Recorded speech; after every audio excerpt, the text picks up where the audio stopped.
Hello അസ്സാം വലൈക്കും welcome back to my channel. അപ്പോൾ കുറേ ദിവസമായിട്ട് ഒരു വ്ളോഗും ഡേ ഇൻ മൈ ലൈഫൊക്കെ ഇട്ടിട്ട് നമ്മൾ ലാസ്റ്റ് നിർത്തിയത് ഇപ്പം പെരുന്നാളിൻ്റെ വ്ളോഗ് വെച്ചിട്ടാണ്. അതിന് ശേഷം പിന്നെ വ്ളോഗൊന്നും എടുത്തിട്ടില്ല. അപ്പോൾ ഇന്ന് എന്തായാലും ഒന്ന് സ്റ്റാർട്ട് ചെയ്യാമെന്ന് കരുതി ഒരു ഡേ ഇൻ മൈ ലൈഫ് ചെയ്യാമെന്ന് കരുതി കേട്ടോ. റമദാൻ്റെ ടൈമിന് ഭയങ്കര ഇൻട്രസ്റ്റ് ഉണ്ട് വ്ളോഗൊക്കെ ഇടാൻ വേണ്ടിയിട്ട്. ഓരോ ദിവസം നമുക്ക് ഡിഫറെൻ്റ് ആണ്. കുറേ വെറൈറ്റി സ്നാക്കും ഫുഡും ഒക്കെ ഉണ്ടാക്കുമ്പോൾ അത് നിങ്ങളോട് ഷെയർ ചെയ്യാൻ ഭയങ്കര ഇൻട്രസ്റ്റാണ്. പക്ഷേ അത് കഴിഞ്ഞപ്പം ആ ഒരു വ്ളോഗ് എടുക്കാനുള്ള ഒരു ഇൻട്രസ്റ്റ് പോയി. പക്ഷേ അങ്ങനെ പകുതി വൈകിട്ട് പോകാൻ വേണ്ടിയിട്ടല്ല ചാനൽ തുടങ്ങിയത്. എന്തായാലും മുന്നോട്ട് പോയേ പറ്റുക. പിന്നെ ഞാൻ ഇന്നൊരു വീഡിയോ എടുക്കാമെന്ന് കരുതി. അപ്പോൾ ഇന്നിപ്പോൾ രാവിലെ മുതൽ ഞാൻ തുടങ്ങിയിട്ടുണ്ട് കേട്ടോ. അപ്പോൾ രാവിലത്തെ ബ്രേക്ക്ഫാസ്റ്റിന് ഇപ്പം ഇഡ്ഡലിയും അതുപോലെ തന്നെ ചട്നിയാണ്. ഈ ഐറ്റംസൊക്കെ ഇക്കാക്ക് ഭയങ്കര ഇഷ്ടമാണ് കേട്ടോ. എനിക്കും ഭയങ്കര ഇഷ്ടമാണ്. അങ്ങനെ പിന്നെ നമ്മൾ എല്ലാവരും കൂടി ഇരുന്നിട്ട് ഫുഡൊക്കെ കഴിച്ച് പിന്നെ ഇന്നൊന്ന് പുറത്ത് പോകാനുണ്ട് കേട്ടോ. ഹയാൻക്ക് തീരെ വയ്യ, അപ്പോൾ ഓനൊന്ന് കാണിക്കാനും പോകണം. അതുകൂടാണ്ട് പിന്നെ ഇന്ന് ലഞ്ച് നമുക്ക് പുറത്തുനിന്ന് കഴിക്കാമെന്നുള്ളൊരു പ്ലാൻ ഉണ്ടായിരുന്നു. പിന്നെ ഹൈക്കുട്ടി നെയ്ക്കുട്ടിക്ക് ഒറ്റയ്ക്ക് ഫുഡ് കഴിക്കുന്നതുകൊണ്ട് വലിയ കുഴപ്പമില്ല കേട്ടോ. അവർക്ക് അങ്ങോട്ട് പ്ലേറ്റിലിട്ട് കൊടുത്താൽ അവരത് ഫിനിഷ് ചെയ്ത് കഴിക്കും. അങ്ങനെ അധികം പുറത്തൊന്നും ആക്കാതെ വൃത്തിക്ക് തന്നെ കഴിക്കും കേട്ടോ. പക്ഷേ ഹയാൻക്ക് ഫുഡ് കൊടുക്കൽ എനിക്ക് ഭയങ്കര ടാസ്ക്കുള്ള കാര്യമാണ്. കാരണം ഈ ആദ്യത്തെ പോലെയല്ല. ആദ്യമൊക്കെ ഞാൻ എന്താക്കി കൊടുത്താലും കഴിക്കുമായിരുന്നു. പക്ഷേ ഇപ്പോഴതിന് ശേഷം അവനെല്ലാം മനസ്സിലാക്കാൻ തുടങ്ങി. ടേസ്റ്റൊക്കെ അവന് അറിയാൻ തുടങ്ങി. എരിവും പുളിയും ഉപ്പും എല്ലാം അറിയാൻ തുടങ്ങി. അതുകൊണ്ട് തന്നെ നല്ല രീതിക്ക് നല്ല ടേസ്റ്റോട് കൂടിയിട്ട് ഫുഡ് ഉണ്ടാക്കിയാൽ മാത്രമേ ആൾ കഴിക്കുകയുള്ളൂ. ചോറ് കഴിക്കുമ്പോൾ ഭയങ്കര മടിയാട്ടോ. പിന്നെ ചായക്ക് കുടിച്ച് കുറച്ച് കഴിഞ്ഞപ്പോൾ പിന്നെ വേഗം മാറ്റാൻ വേണ്ടി നിന്നിട്ടോ. അപ്പോൾ മോനിക്കുള്ള ഡ്രസ്സൊക്കെ അപ്പോൾ ഞാനിങ്ങനെ അയൺ ചെയ്യാം കേട്ടോ. അതിനുശേഷം നമ്മൾ നേരെ പോയത് സീഷെൽ റെസ്റ്റോറൻറ്റിലേക്കാട്ടോ. അപ്പോൾ എൻ്റെ വ്ളോഗും വീഡിയോസൊക്കെ കാണുന്നവർക്ക് ഷോർട്സ് കാണുന്നവർക്ക് അറിയാൻ പറ്റും. നമ്മളിവിടെ ഇങ്ങനെ ഈ റെസ്റ്റോറൻറ്റിൽ ഇടയ്ക്ക് വരലുണ്ട്. നല്ല ഫുഡാട്ടോ എടുത്തത്, അടിപൊളി ഫുഡാണ്. അപ്പോൾ നമ്മൾ നല്ലൊരു മീൽസ് കഴിക്കാൻ വിചാരിച്ചിട്ട് ഇറങ്ങിയതാട്ടോ. പക്ഷേ അപ്പോൾ നമ്മളിവിടെ എത്തുമ്പോഴേക്കും കുറച്ച് ലേറ്റായി പോയിട്ടോ. അപ്പോൾ മീൽസ് കഴിഞ്ഞു പോയി. ചോറും കറിയും മാത്രമേ ഉള്ളൂ. ബാക്കി അതിൻ്റെ കൂടെയുള്ള സൈഡ് ഐറ്റംസ് എല്ലാം കഴിഞ്ഞു പോയി എന്ന് അവർ പറഞ്ഞിട്ടോ. അപ്പോൾ നമ്മളിവിടേക്ക് വരുന്ന സമയത്ത് അധികം ആൾക്കാർ മീൽസായിട്ട് കഴിച്ചുകൊണ്ടിരിക്കുന്നത്. അപ്പോൾ പിന്നെ നമ്മളും അത് കഴിക്കാമെന്ന് വിചാരിച്ച് ആഗ്രഹിച്ച് ഇറങ്ങിയതിന് പക്ഷേ കിട്ടിയില്ല. അവസാനം പിന്നെ ഫ്രൈഡ് റൈസും അതുപോലെ തന്നെ ബീഫ് ബിരിയാണിയൊക്കെ വാങ്ങിച്ച് കേട്ടോ.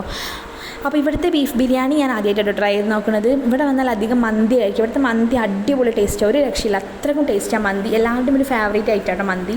അപ്പോൾ നമ്മളെപ്പോഴും ഇവിടെ വരാണെങ്കിൽ ഫാമിലിയായിട്ടൊക്കെ വരാണെങ്കിൽ അധികം മന്തി തന്നെ വാങ്ങിക്കില്ല. അപ്പോൾ ഇന്നിപ്പോൾ ബിരിയാണി വാങ്ങിക്കാമെന്ന് കരുതി അങ്ങനെ ബീഫ് ബിരിയാണി കേട്ടോ വാങ്ങിച്ചത്. നല്ല ടേസ്റ്റ് ഉണ്ടായിരുന്നു കേട്ടോ. ഒരു റഹ്മത്തിലൊക്കെ ബിരിയാണീൻ്റെ അതേ ഒരു ടേസ്റ്റൊക്കെ എനിക്ക് തോന്നി. ഇവിടെ നിന്ന് കഴിച്ചപ്പോൾ നല്ല ടേസ്റ്റ് ഉണ്ടായിരുന്നു ബിരിയാണി. അങ്ങനെ അതൊക്കെ കഴിച്ച് നമ്മൾ നേരെ ഇപ്പോൾ ഹയാനെ കാണിക്കാൻ വേണ്ടിയിട്ട് പോകാട്ടോ. അപ്പോൾ പിന്നെ സ്ഥിരമായിട്ട് കാണിക്കുന്ന ഒരു ഡോക്ടറാട്ടോ അത്. എത്ര എവിടെയൊക്കെ കൊണ്ട് കാണിച്ചാലും അവസാനം അതാ ഇവിടെ വന്നാൽ മാത്രം ആൾക്ക് പനി മാറുള്ളൂ. അങ്ങനെ പിന്നെ നേരെ ഈ ഡോക്ടറെ അടുത്തേക്കാട്ടോ വന്നത്. ഭാഗ്യത്തിന് ഇന്ന് തീരെ തിരക്കില്ലേനും, അല്ലെങ്കിൽ ഭയങ്കര തിരക്കാട്ടോ. നമ്മളിവിടെ ബുക്ക് ചെയ്തിട്ടാണ് വരൽ. പക്ഷേ ഇന്ന് തീരെ തിരക്കില്ലേനും. ഇതാ ഈ മുന്നിൽ കാണുന്ന ഈ ആൾക്കാർ മാത്രമേ ഉള്ളൂ. അതിന് ശേഷം പിന്നെ നമ്മളാട്ടോ കാണിച്ചത്. അതുകൊണ്ട് വേഗം കണ്ണ് കാണിച്ചിട്ട് വീട്ടിലേക്ക് പോകാൻ പറ്റി. അപ്പോൾ ഞാൻ വന്നപ്പോൾ ഇവിടെ കുറച്ച് മൈലാഞ്ചി ഇരിപ്പുണ്ട്. അപ്പോൾ ഞാനതിങ്ങനെ ഈരി കൊടുക്കാണ്ട് ഞാൻ തലേന്ന് വീട്ടിൽ പോയ സമയത്ത് ഉമ്മക്ക് കൊണ്ടുവന്നാട്ടോ. അപ്പം അവിടെ മൈലാഞ്ചി ചെടിയുണ്ട്. അപ്പോൾ ഉമ്മക്കൊരു ഹെന്ന പാക്ക് റെഡിയാക്കാൻ വേണ്ടി കൊണ്ടുവന്നാട്ടോ. അപ്പോൾ നല്ല രീതിയിൽ മൈലാഞ്ചി നീരിയതിന് ശേഷം നല്ലപോലെ കഴുകിയെടുക്കാം. വേനൽക്കാലമല്ല, അപ്പോൾ അത്രക്കും പൊടികളൊക്കെ ഉണ്ടാവും. തലേ തേക്കുന്നതെന്ന് പറഞ്ഞിട്ട് കാര്യമില്ല, നമ്മൾ എന്തായാലും ഒന്ന് കഴുകിയെടുക്കുമ്പോൾ ഒരു വൃത്തിയാണ് കേട്ടോ അത്. അതിനുശേഷം ഇതിലേക്ക് ഞാൻ ഒരു 1.5 ഗ്ലാസ് വെള്ളം വെച്ച്, ഞാനല്ല കേട്ടോ ഉമ്മ, ഒരു 1.5 ഗ്ലാസ് വെള്ളം വെച്ചിട്ടുണ്ട്. ഇനി അതിലേക്ക് ഒരു 2 ടേബിൾ സ്പൂൺ ചായപ്പൊടി ഇട്ട് കൊടുക്കുക. എന്നിട്ട് നല്ലപോലെ ഒന്ന് തിളപ്പിച്ചെടുത്തതിന് ശേഷം അതൊരു 1/2 ഗ്ലാസ് വരെ ഒന്ന് തിളപ്പിച്ചുകൊണ്ടിരിക്കുക. അതിനുശേഷം ഒരു അരിപ്പ വെച്ചിട്ട് ഇതുപോലെ ഒന്ന് ഊറ്റിയെടുക്കുക കേട്ടോ. എന്നിട്ട് ഒരു മിക്സിയുടെ ജാറിലേക്ക് ഒഴിക്കുക. നല്ലപോലെ ചൂടാഞ്ഞതിന് ശേഷം മാത്രം മൈലാഞ്ചിൻ്റെ ഇല ഇതിലേക്ക് ഇട്ട് കൊടുക്കുക. എന്നിട്ട് നല്ലപോലെ ഒന്ന് ബ്ലെൻഡ് ചെയ്തെടുക്കുക കേട്ടോ. അത്യാവശ്യം നല്ലൊരു പേസ്റ്റ് ആയിട്ടുള്ളൊരു കൺസിസ്റ്റൻസി ആവണം. എന്നാലേ തലയിൽ നല്ല രീതിയിൽ നമുക്ക് തേക്കാൻ വേണ്ടി പറ്റുള്ളൂ. മൈലാഞ്ചിയിൽ ധാരാളം ആൻറ്റി ഫംഗൽ പ്രോപ്പർട്ടീസ് ഉള്ളതുകൊണ്ട് തന്നെ സ്കാൽപ്പിൽ ഉണ്ടാകുന്ന റാഷസ് അതുപോലെ തന്നെ ഡാൻഡ്രഫ് ഇതെല്ലാം പോകാനുള്ളൊരു ബെസ്റ്റ് സൊല്യൂഷനാണ്. പിന്നെ ഒരു നാച്ചുറൽ ഹെയർ ഡൈ കൂടിയാണ് കേട്ടോ മൈലാഞ്ചി. പിന്നെ തലക്ക് നല്ല തണുപ്പ് കിട്ടാൻ വേണ്ടി സഹായിക്കും കേട്ടോ. അപ്പോൾ നമ്മൾ ഈ ഹെന്ന പൗഡറൊക്കെ എടുക്കുന്നതിനേക്കാൾ നല്ലതാണ് മൈലാഞ്ചി ഡയറക്റ്റ് ഇല അങ്ങനെ ചെയ്യുന്നത്. നാച്ചുറൽ ആയതുകൊണ്ട് തന്നെ നമുക്ക് സൈഡ് എഫക്റ്റ് ഒന്നും വരാനുള്ള ഒരു സാധ്യതയില്ല. അപ്പോൾ ഇതൊരു 3 ദിവസത്തേക്കുള്ളൊരു ക്വാണ്ടിറ്റി ആയിട്ടുള്ളത്. 3 ദിവസം കണ്ടിന്യൂസ് ആയിട്ട് തേക്കാം. പിന്നെ അത് കൂടാതെ ഫ്രിഡ്ജിൽ സ്റ്റോർ ചെയ്യാം കേട്ടോ, കേടൊന്നും ആവില്ല. പിന്നെ കുറച്ച് നേരം കഴിഞ്ഞപ്പോൾ നമ്മളൊന്ന് പുറത്തേക്ക് ഇറങ്ങിയതാട്ടോ, ഒന്ന് ബീച്ചിലേക്ക് ഇറങ്ങിയതാണ്. കുറച്ച് നേരം ഇവിടെ ഇരുന്നിട്ട് പോകാമെന്ന് കരുതി. അങ്ങനെ ഇപ്പോൾ ഇതാ നമ്മളിങ്ങനെ ഇക്കാക്കിനെ ഉപ്പനെ വെയിറ്റ് ചെയ്തുകൊണ്ടിരിക്കുക കേട്ടോ. നമ്മളാണ് ഫസ്റ്റ് എത്തിയത്. പിന്നെ അവരിവിടെ ടൗണിലുണ്ടെന്ന് പറഞ്ഞപ്പോൾ ഇങ്ങോട്ട് വരാമെന്ന് പറഞ്ഞു.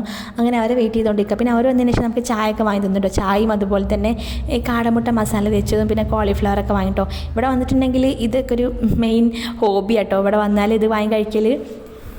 ഹൈനെ എൻ്റെ ഒരു ഫേവറേറ്റ് ആയിട്ടാണ് ഈ കാടമുട്ട മസാല ആക്കിയത്. അത് കൊണ്ടുവന്നിട്ടുണ്ടെങ്കിൽ പിന്നെ ആരും തിരിഞ്ഞു നോക്കില്ല, ഒരൊറ്റ ഇരിപ്പിന് ഇങ്ങനെ കഴിച്ചുകൊണ്ടേയിരിക്കും. എന്ത് പറ്റിയടാ? ചായ നെറുകന്തലേ കയറി ബ്ലോക്ക് ആയതാ.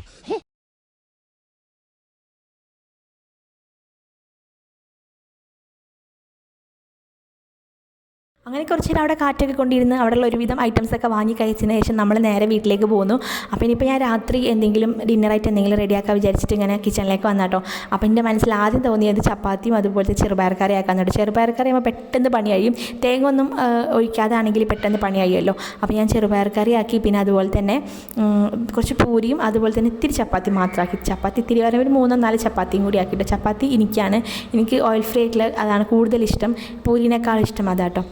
അപ്പോൾ ഇമ്മക്കും ഉപ്പക്കും പിന്നെ ഇവിടുന്ന് ഫുഡ് ബ്രേക്ക്ഫാസ്റ്റ് എന്ന് പറയുന്നത് ഇവിടുന്ന് ഡിന്നർ കൊണ്ട് കൊടുക്കാമെന്ന് വിചാരിച്ചിട്ട് അവർക്കും കൂടി ഉള്ളത് ഞാൻ റെഡിയാക്കിയിട്ടുണ്ട് കേട്ടോ. പിന്നെ പൂരിയൊക്കെ റെഡിയായതിനു ശേഷം ഇക്കാക്ക വേഗം അവർക്കുള്ളത് കൊണ്ട് കൊടുത്തു. അപ്പോഴേക്കും ഞാൻ വേഗം ഇവിടെ ക്ലീൻ ആക്കാം കേട്ടോ.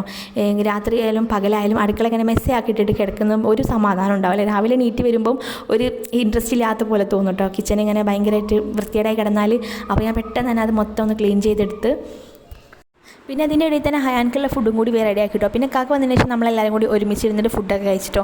അപ്പോൾ പിന്നെ വേറൊരു ഗുഡ് ന്യൂസ് പറയാനുള്ളത് എന്താണെന്ന് വെച്ചാൽ നമ്മുടെ ചാനലിൽ ഇപ്പോൾ 500 സബ്സ്ക്രൈബേഴ്സ് ക്രോസ് ചെയ്തിട്ടോ. അപ്പോൾ ഒരുപാട് നന്ദിയുണ്ട്. ഇതുവരെ സബ്സ്ക്രൈബ് ചെയ്തവർക്കും വീഡിയോ കണ്ടവർക്കും സപ്പോർട്ട് ചെയ്തവർക്കും ഒക്കെ ഒരുപാട് നന്ദിയുണ്ട്.